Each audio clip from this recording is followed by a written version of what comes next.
Jimmy Burke, a legendary figure in New York City's underworld, was a complex individual whose character was often defined by conflicting traits. Renowned for his charisma, ruthlessness, paranoia, and occasional acts of generosity, Jimmy was immortalized in the 1990 film Goodfellas, portrayed by Robert De Niro. His enigmatic persona left many of his criminal associates guessing about his true intentions. Described as someone who could charm you with a smile while simultaneously plotting your demise, Jimmy's true nature was a mystery to most. He maintained a facade of friendship while harboring a capacity for extreme violence towards those who crossed him. This dichotomy was exemplified by his willingness to order the murder of his closest confidants, as seen in the case of his own best friend, whom he dispatched despite having recently enjoyed his hospitality. While Goodfellas is widely considered to be a faithful portrayal of Jimmy's life, it only scratches the surface of the complexity and darkness that defined his character. Today, we delve into the captivating saga of Jimmy Burke, whose life story unveils a riveting tale of ascent and downfall. Born James Conway on July 5, 1931, in New York City's Bronx borough, Jimmy's origins were shrouded in mystery. His mother, Jane Conway, an Irish prostitute, left him at the New York foundling home, rendering Jimmy unaware of his true parentage. Jimmy spent the first 11 years of his life in a Catholic orphanage for boys, followed by numerous stays in various foster homes where reports from psychiatric social workers indicated he endured physical and sexual abuse. By the age of 12, Jimmy had been adopted by several foster families, making it difficult for him to remember many of their names or faces. At 13, while returning home with his latest foster parents, Jimmy started misbehaving in the back seat. Jimmy's foster father, known for his strict discipline and quick temper, lashed out at him while driving, leading to a fatal car crash. His foster mother, blaming Jimmy for the accident, began to subject him to regular beatings. Despite Jimmy's pleas to the child care agency to relocate him, they hesitated due to his history of multiple relocations. Left with no viable alternative, Jimmy increasingly spent time on the streets, engaging in petty crimes like shoplifting, theft, vandalism, and breaking and entering. Just 2 months after the crash, he faced his first arrest for disorderly conduct at a local playground, though the charge was later dropped. However, within a year, he was convicted of burglary after stealing over $1,200 from a nearby house, resulting in a 6-month sentence at a juvenile detention center. Jimmy's life became a cycle of incarceration during his formative years, with brief spells of freedom between the ages of 16 and 22, totaling a mere 86 days. However, a ray of stability pierced through the chaos when Jimmy found himself welcomed into the Burke family home in Queens, New York. Here, he experienced the warmth of parental love and respect for the first time, prompting him to adopt their surname as his own. He maintained a close bond with his foster parents, visiting them faithfully on Mother's Day and Father's Day for the remainder of his life. Despite the newfound stability, Jimmy's criminal inclinations persisted. At 17, he forged a friendship with Dominic Cersani, a local gangster affiliated with the Gambino crime family. Together, they delved into various illicit enterprises, including gambling and loan sharking. However, their primary focus was on creating and cashing fraudulent checks. In September 1949, Jimmy's criminal activities caught up with him when he attempted to cash $3,000 worth of counterfeit checks at a Queens bank. Arrested on the spot, Jimmy endured brutal interrogation tactics at the hands of police, who sought to coerce him into implicating Dominic. Despite enduring physical abuse, Jimmy remained steadfast, refusing to betray his friend. As a result, prosecutors placed the full weight of the counterfeit check scheme on him. Sentenced to 5 years in Auburn maximum security prison at the age of 18, Jimmy faced his initiation into the harsh realities of adult incarceration. On his first day behind bars, he was met by a group of intimidating inmates, all allies of Dominic, who commended him for his silence during interrogation. They extended their protection to him and assured him of their support if he encountered any trouble within the prison walls. During his time in custody, Jimmy forged alliances with fellow Mafia affiliates, leveraging his charm to cultivate strong bonds that would prove invaluable in his future criminal endeavors. Rumors circulated about Jimmy's involvement in various underworld activities, including carrying out murders on behalf of influential Mafia figures with whom he shared confinement. Upon his release in 1954, Jimmy's foster father facilitated his entry into the labor force as a bricklayer. The grueling physical work sculpted Jimmy into a formidable presence, standing at 6'3" and weighing 250 pounds. His transformation caught the eye of Paul Vario, a capo in the Lucchese crime family, who had received glowing recommendations from Dominic about Jimmy's work ethic and discretion.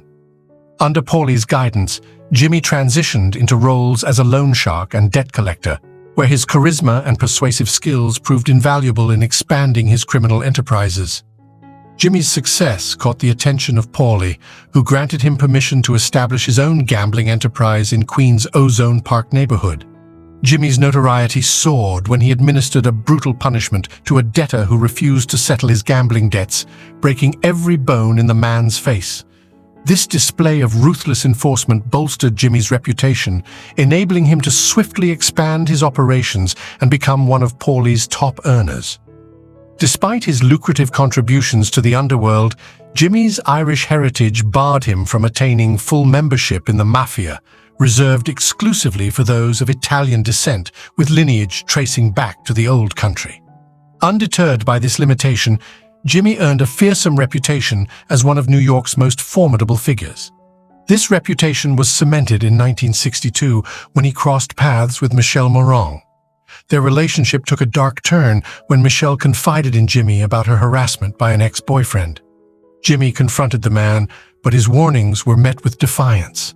Unfazed, Jimmy returned with a chainsaw days later and gruesomely dismembered the aggressor. The police, although convinced of Jimmy's involvement, lacked concrete evidence to link him to the crime, which was discovered on the same day as Jimmy and Michelle's wedding. With law enforcement closely monitoring his every move, Jimmy emerged as one of the most menacing figures in the city.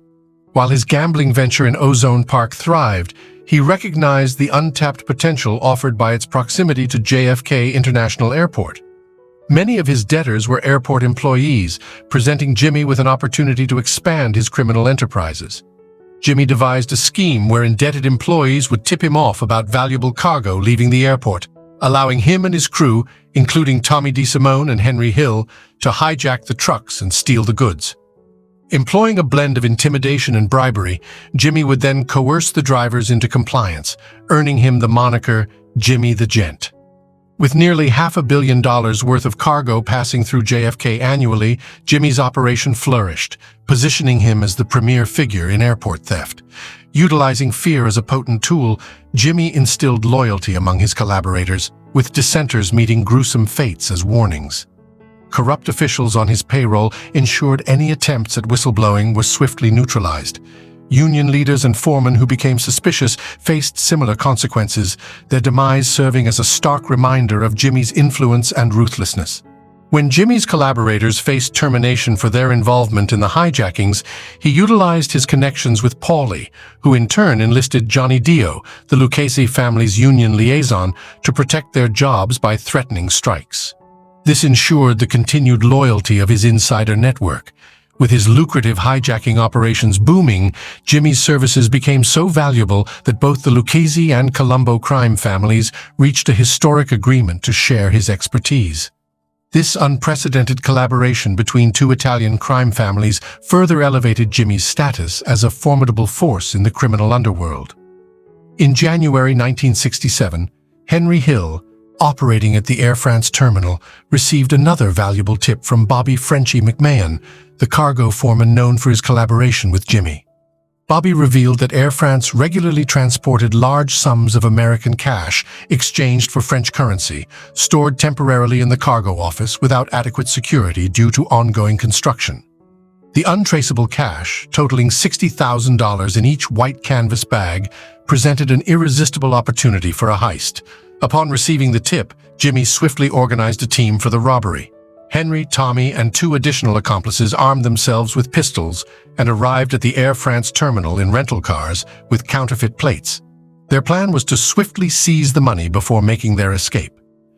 Upon arrival at the cargo office, Jimmy's crew quickly realized that their original plan was unfeasible due to the overwhelming presence of employees and the lack of manpower to subdue them.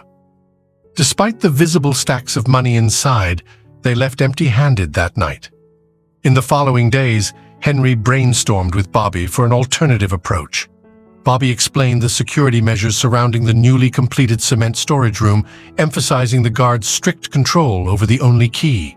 Recognizing the need for a discreet solution, the crew devised a plan to obtain the key, make a copy, and return it unnoticed. Bobby befriended the guard and arranged a night out at a local bar, providing the perfect opportunity for Henry and the others to execute their plan. While the guard was away, they swiftly acquired the key, made a copy, and discreetly returned it before the guard's absence was noticed. After an unsuccessful search for the key in the guard's apartment, Jimmy grew impatient, realizing that the guard kept it on his person at all times. Determined to secure their payday, Jimmy contemplated a plan involving kidnapping the guard, stealing the money, and eliminating him afterward. However, Henry's observation about the guard's penchant for adult magazines sparked Jimmy's imagination. A few days later, Bobby arranged a rendezvous between the guard and a Natalie Wood look-alike prostitute at the Jade East Motel near JFK. Bobby excused himself, leaving the guard and the woman alone in the room. Following Jimmy's instructions, the woman enticed the guard to join her in the private hot tub downstairs, ensuring the door remained unlocked. As the guard eagerly obliged, the woman slipped away momentarily while Henry swiftly located the guard's keyring hidden in his pants. With the key in hand, Henry dashed out of the motel and into Jimmy's awaiting car. The duo raced to a nearby locksmith to make a duplicate key. With the locksmith's help, Henry had duplicates made for all 18 keys on the guard's ring, ensuring they wouldn't miss the crucial one. Once finished, Henry swiftly returned to the motel and discreetly replaced the key ring without raising suspicion. Bobby later confirmed that the money was stored in the safe room, and with the key in their possession, Henry and Tommy effortlessly accessed the Air France cargo terminal. Inside the room, they retrieved $480,000 in cash and over $300,000 in jewelry. Before Jimmy could take his share, he had to kick up $100,000 to his capo, Paul Vario, and another $100,000 to Sebastiano Buster Alloy, the Colombo family's airport overseer. Jimmy's portion amounted to $60,000, which he invested in a bar near JFK called Robert's Lounge, a venue that would later gain notoriety as both a mob hangout and a burial ground for Jimmy's enemies. Despite the success of the heist, Jimmy's hijacking crew continued to target trucks leaving the airport, leveraging insider information for lucrative scores.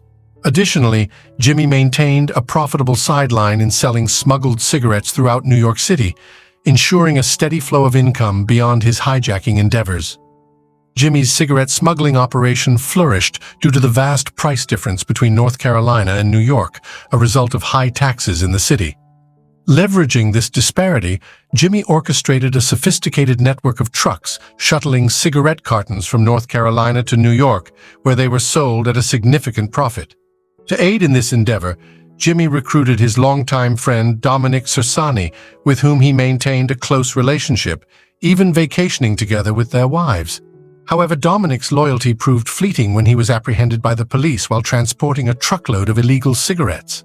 Despite Jimmy's previous discretion during his own interrogation, Dominic betrayed him to the authorities, divulging details of Jimmy's smuggling enterprise. Yet, Jimmy was not caught off guard, having received advance notice from a mole within the Brooklyn District Attorney's office.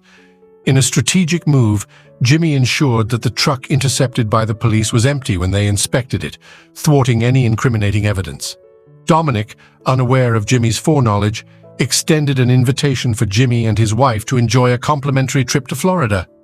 Seizing the opportunity, Jimmy orchestrated Dominic's demise, luring him into a fatal trap orchestrated by Tommy DeSimone. Tragically, Dominic fell victim to betrayal, meeting his end at the hands of those he once considered friends. Tommy's reputation as Jimmy's most notorious enforcer preceded him throughout the New York underworld, his hyper-violent and unpredictable nature making him a valuable asset in Jimmy's eyes. Despite occasional instances of excessive violence, such as an incident where Tommy fatally assaulted an uncooperative union representative, Jimmy refrained from reprimanding him, recognizing the potency of fear as a tool of control. Tommy's escalating instability facilitated Jimmy's manipulation, a dynamic Jimmy exploited when confronted with a significant dilemma in July 1970. With the release of William "Billy Bats" Bentvena from prison, Jimmy faced the challenge of reclaiming Billy's loan sharking business, which he had seized during Billy's incarceration. However, as a made man, Billy posed a formidable obstacle to Jimmy's ambitions. During a party at Robert's Lounge celebrating Billy's release, a drunken Billy mocked Tommy, referencing Tommy's past role as a shoeshine boy for older mobsters like Billy. Tommy's simmering resentment provided Jimmy with an opportunity, and over the following weeks, Jimmy covertly stoked Tommy's fury. The culmination of this manipulation resulted in Tommy's brutal murder of Billy Bats, enabling Jimmy to retain control of the loan sharking business. Despite the success of his machinations, Jimmy's ascent to the top of the criminal underworld would soon face unforeseen challenges.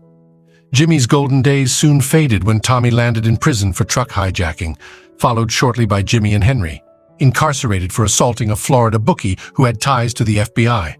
With their incarceration, the airport hijacking crew disbanded, cutting off Jimmy's primary source of income.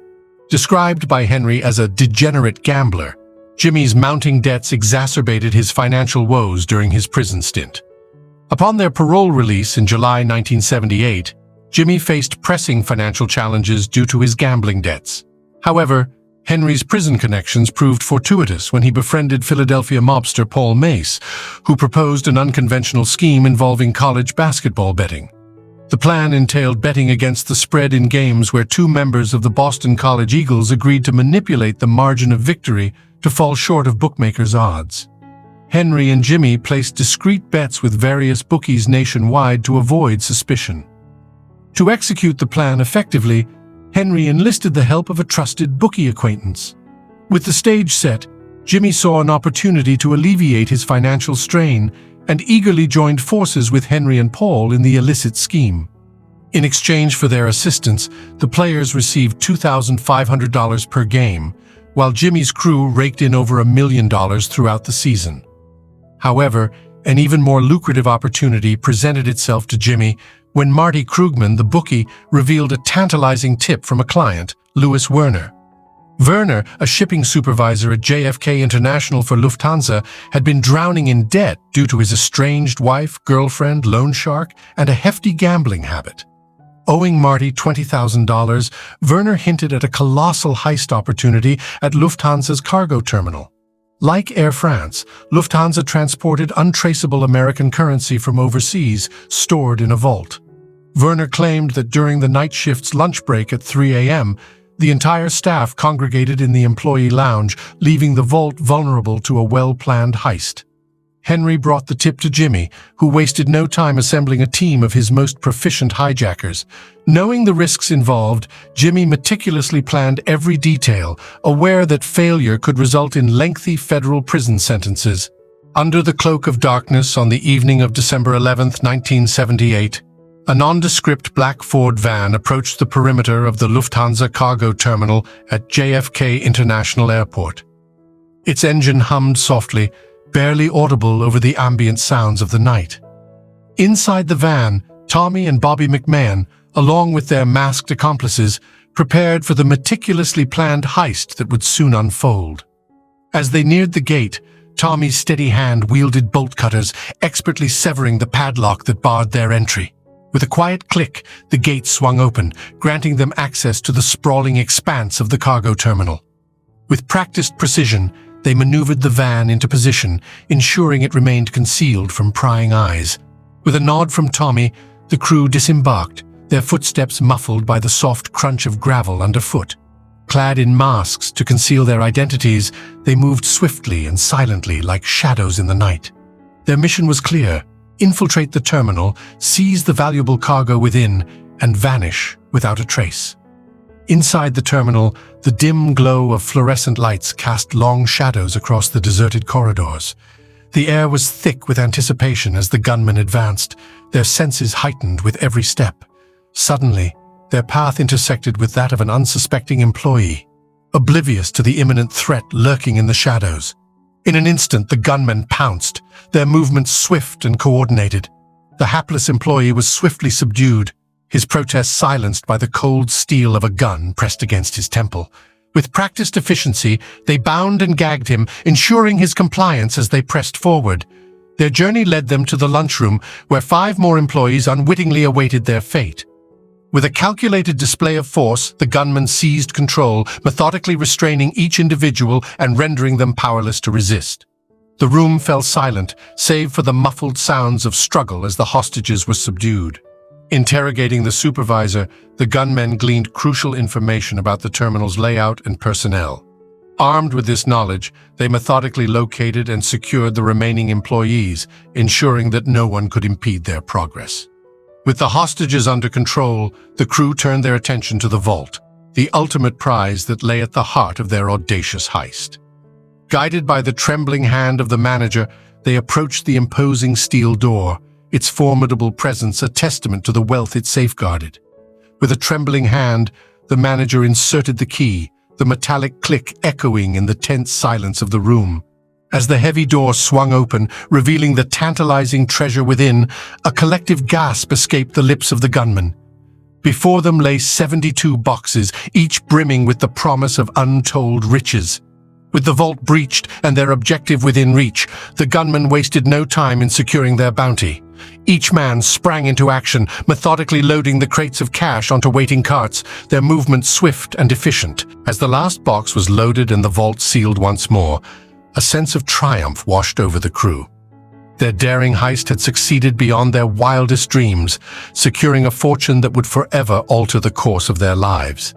With their precious cargo in hand, they melted back into the shadows, vanishing into the night as swiftly as they had come, leaving behind only whispers of their audacious feat. Following Werner's instructions, the men swiftly loaded the stolen cash into the waiting van, their movements efficient and methodical.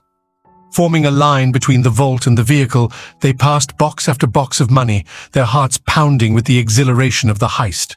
Despite the weight of their illicit haul, they worked with precision, driven by the promise of wealth beyond their wildest dreams. After over 30 minutes of intense labor, the last box was secured in the van, marking the culmination of their audacious robbery. With their precious cargo stowed away, they made their escape from the airport, vanishing into the night with the windfall that awaited them. Arriving at a Brooklyn safe house, they were greeted by Jimmy, the mastermind behind the operation. With meticulous care, the money was transferred from the van to the trunks of waiting cars, ready to be dispersed and laundered.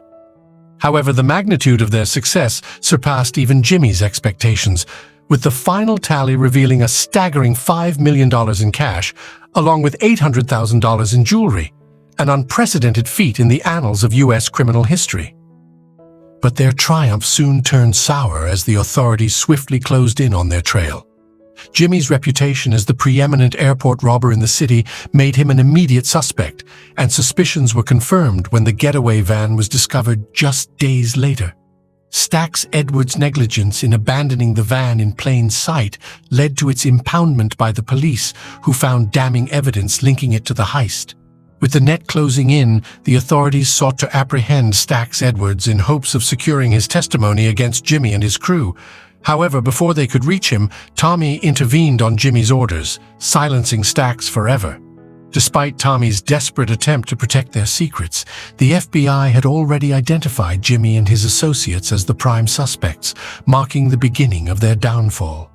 Escalating pressure from law enforcement led to unprecedented surveillance on the Roberts Lounge crew, with helicopters and unmarked cars shadowing their every move. All their communication channels, from phones inside the lounge to nearby payphones, were tapped. Jimmy, gripped by mounting paranoia, feared that any misstep by his crew could expose him to the authorities. This paranoia intensified as Marty Krugman, incessantly demanding his share of the loot, became a looming threat. Convinced Marty might flip, Jimmy orchestrated his disappearance on January 6th, leaving no trace behind. To alleviate suspicion and offload cash, Jimmy ventured into the drug trade, purchasing $500,000 worth of cocaine from Florida dealer Richard Eaton. However, the product turned out to be counterfeit. In a brutal act of retribution, both Richard and his associate, Tom Monteleone, were found tortured to death in a meat freezer truck. As Jimmy sought to erase any link to the heist, no one deemed a potential threat was spared. Louis Cofora, a former associate turned liability, met a grisly fate. Just weeks after the heist, Louis, who had flaunted newfound wealth by buying his wife a custom pink Cadillac, was swiftly eliminated. As the FBI's investigation loomed, Louis and his wife vanished in March 1979, echoing Marty Krugman's mysterious disappearance. The following month, Joe Manry and Bobby McMahon, key figures from the Air France robbery, met a grim fate. Found dead in a parked car, both had been executed with shots to the back of their heads. In a chilling escalation, Gambino associate Paolo Lacastri, tasked with overseeing the heist's logistics, met a similar demise. His lifeless body, stripped and perforated by bullets, was discovered on a blazing trash heap. Jimmy's focus then turned to Louis Werner, a pivotal figure in the Lufthansa plot. Before Jimmy could act, however, law enforcement apprehended Werner. Facing charges related to the heist, Werner agreed to cooperate with authorities. But Jimmy had meticulously eliminated anyone who could implicate him, rendering Werner's cooperation futile. Ultimately, Werner stood as the sole individual charged in connection with the heist. Meanwhile, Henry faced his own legal troubles, arrested in April 1980 for drug trafficking. Sensing danger, Jimmy orchestrated a clandestine meeting, slipping Henry a matchbook with a Florida address. Urgently, Jimmy proposed a lucrative opportunity, beckoning Henry to the Sunshine State for a pivotal discussion. Henry's suspicions proved valid as he feared Jimmy's ulterior motives. Facing the daunting prospect of a lengthy prison sentence, Henry made a pivotal decision. He agreed to cooperate with law enforcement, entering the witness protection program in exchange for immunity. Henry's collaboration proved invaluable, providing authorities with crucial information about Jimmy, Paul Vario, and the Lucchese crime family. Though not directly involved in the Lufthansa heist, Henry's participation in the college basketball betting scheme and knowledge of Richard's murder implicated Jimmy in federal crimes. Consequently, Jimmy received a staggering 45-year prison sentence. Incarcerated at Wendy Correctional Facility in Alden, New York, Jimmy's health deteriorated, succumbing to lung cancer on April 13, 1996 at the age of 64, and thus concludes the saga of Jimmy Burke. If you found this account compelling, don't forget to like and subscribe. Thank you for tuning in, and until next time.